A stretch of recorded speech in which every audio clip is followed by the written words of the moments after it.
There comes a point in life when you stop asking, why is this happening?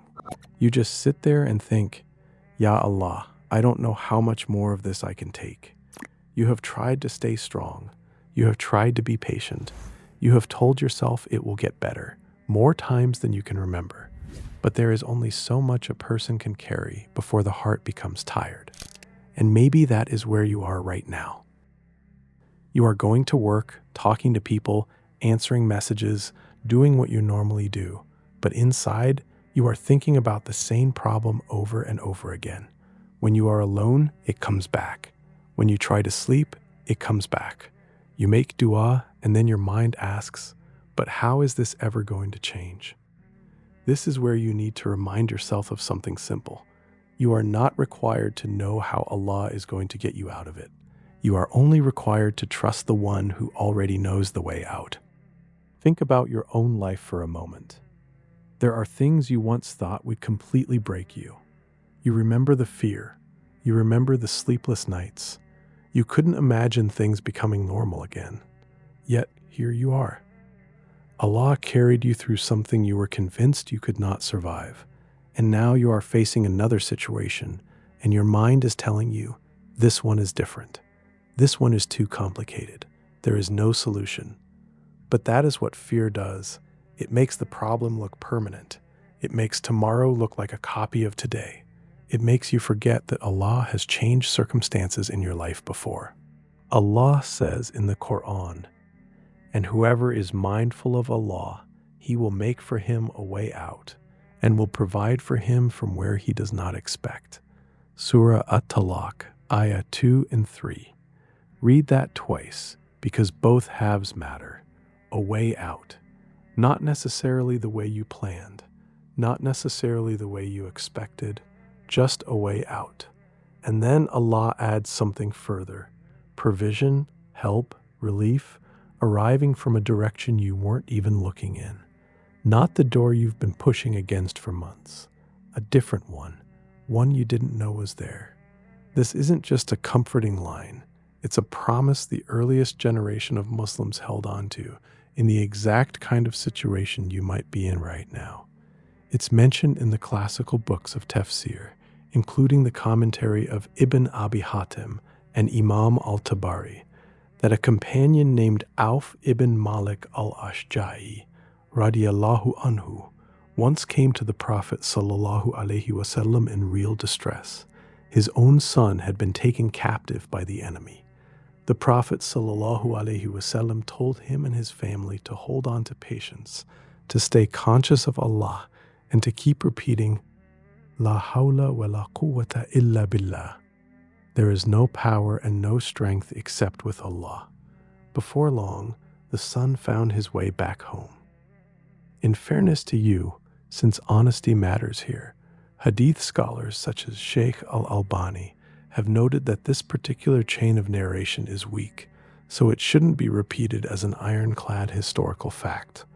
But it's held onto and taught precisely because it illustrates, so simply, what the ayah itself already promises with full certainty. Relief can come from a place you never would have guessed. Sometimes we ask Allah to solve the problem, but we have already decided what the solution must look like. We want this person to change. We want that door to open. We want that particular outcome. But Allah sees what you cannot see. He knows what is waiting on the other side of the door you are desperate to open, and He may already be protecting you from it. There's a hadith that speaks to this directly. The Prophet sallallahu alaihi wasallam said that there is no Muslim who calls on Allah with a supplication, so long as it doesn't ask for something sinful or something that would break family ties, except that Allah grants him one of three things. Either He answers it quickly, exactly as asked, or He saves something better for him in the hereafter because of it, or He turns away an equivalent amount of harm from him that he never even knew was coming. So your dua is never wasted, even on the nights it feels like it's going nowhere. It's simply being answered in one of three ways, and you don't get to see which one from where you're standing. So perhaps your job right now is not to figure everything out. Do what you can today. Pray your salah, make your dua, take the means available to you, fix what you can fix, Then leave what you cannot control with Allah, because worrying about something for 12 hours does not give you 12 hours of control over it. Sometimes you have to say, Ya Allah, I have done what I can.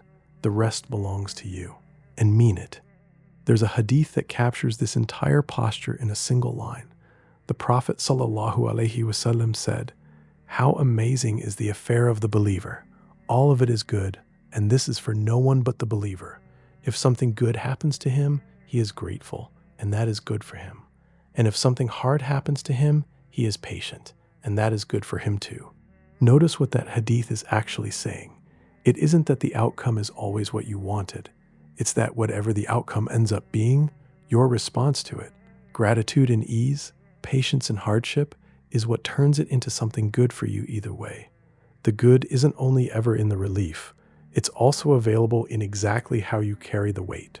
And remember this, when a hardship reaches the point where you honestly feel, Ya Allah, this is all I can take, that does not mean Allah has forgotten you. Be patient. Relief may be closer than you think. Allah says, "So indeed, with hardship comes ease. Indeed, with hardship comes ease." Surah Ash-Sharh, ayah 5 and 6. That line is repeated twice, back to back, and this isn't just poetic repetition. Scholars of tafsir have long pointed out something specific about how it's worded in Arabic. The word for hardship is repeated both times with the definite article, the same specific hardship referred to twice, while the word for ease appears both times without it, meaning something new each time. The classical explanation drawn from this is that a single hardship is met, in a sense, with two separate eases. As it's sometimes put, one hardship will never be enough to overcome two eases. Whatever you're facing right now is singular. What's coming to meet it is not. You don't know what tomorrow holds. You don't know what conversation could change everything. You don't know what opportunity could appear. You don't know what Allah could remove from your life or what He could place into it. Relief does not always announce itself before it arrives. Sometimes the problem simply disappears. Sometimes a door opens on its own. Sometimes Allah changes the situation itself. And sometimes this one matters just as much.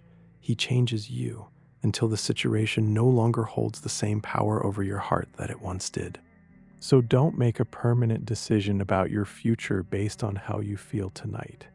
Tonight may be heavy, but tomorrow doesn't have to carry that same weight. Cry if you need to cry. Make dua with whatever words you have, even if they come out broken or unpolished. But don't turn your pain into a conclusion about your entire life. You don't know what Allah has already written for the next chapter.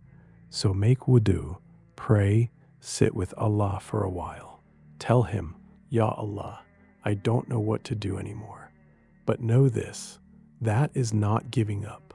That is tawakkul, placing your trust fully in Him after you've done your part, not before it, and not instead of it.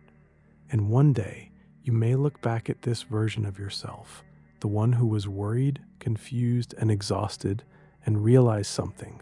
The way out was already being written while you were still convinced there was no way out at all. So breathe.